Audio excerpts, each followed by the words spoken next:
നമ്മുടെ ജീവിത സാഹചര്യങ്ങളിൽ പലപ്പോഴും പല ചോദ്യങ്ങൾ നമ്മുടെ ഹൃദയത്തിൽ ഉരുവായി വരാറുണ്ട്. എന്നാൽ നമ്മുടെ എല്ലാ ചോദ്യങ്ങൾക്കും മറുപടിയുണ്ട്.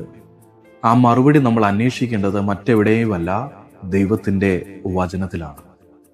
പത്രോസിനോട് ചോദിച്ചാൽ പത്രോസ് പറയും, എന്തുകൊണ്ടാ പത്രോസേ നീ രാത്രി മുഴുവൻ അധ്വാനിച്ചിട്ടും നിനക്ക് ഒരു മീൻ പോലും കിട്ടാതിരുന്നത്, നിന്റെ അധ്വാനത്തിൻ്റെ ഫലം നിനക്ക് കിട്ടാതിരുന്നതെന്ന് ചോദിച്ചാൽ പത്രോസ് പറയും, എൻ്റെ രക്ഷാനായകനെ കണ്ടുമുട്ടുവാൻ അതെനിക്ക് കാരണമായി തീരുന്നു എന്നുള്ളത്. 12 വർഷം രക്തസ്രാവമായ സ്ത്രീയോട് ചോദിക്കുന്ന, നീ പല വൈദ്യന്മാർ എടുത്തു പോയിട്ടില്ലേ, എന്നിട്ടും എന്തുകൊണ്ടാണ് നീ സൗഖ്യമാകാതിരുന്നത്?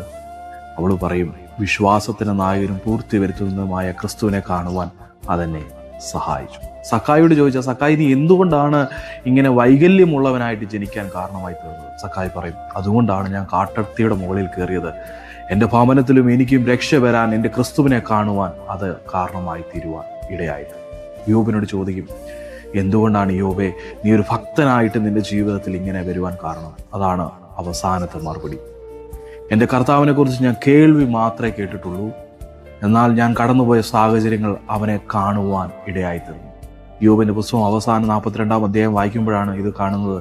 കർത്താവിനെ കുറിച്ച് കേൾവി മാത്രമേ കേട്ടിട്ടുള്ളൂ, എന്നാൽ ഞാനിപ്പോൾ കണ്ണാൽ കാണുന്നു.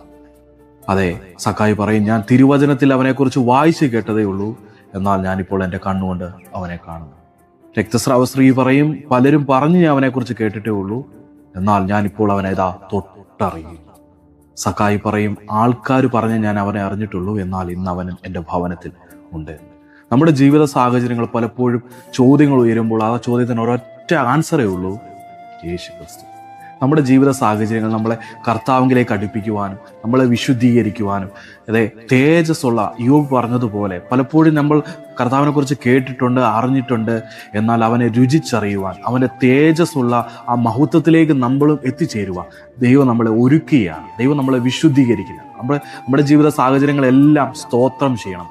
ദൈവം പറയണം, സ്തോത്രം ചെയ്യാൽ അവിടെ ദൈവത്തിൻ്റെ മഹത്വം കാണാം. ജീവിത സാഹചര്യങ്ങളിൽ രോഗമായിക്കോട്ടെ, ദുഃഖമായിക്കോട്ടെ, പ്രയാസമായിക്കോട്ടെ, അവിടെ അതിനായി ദൈവത്തിന് നന്ദി പറഞ്ഞാൽ അതിൻ്റെ മേൽ ദൈവത്തിൻ്റെ മഹത്വം വെളിപ്പെടുമെന്ന് കർത്താവിൻ്റെ വചനം നമ്മളെ ഓർമ്മിപ്പിക്കുന്നു. ഈ പകൽക്കാലം ജീവിത സാഹചര്യത്തെ ഓർത്ത്, ബുദ്ധിമുട്ടിനെ ഓർത്ത്, പ്രയാസത്തെ ഓർത്ത് കണ്ണുനീരോടെ നിരാശപ്പെടാതെ അതിനായി സ്തോത്രം ചെയ്ത് ദൈവത്തിൻ്റെ സന്നിധിയിലേക്ക് അടുത്ത് ചെല്ലുക.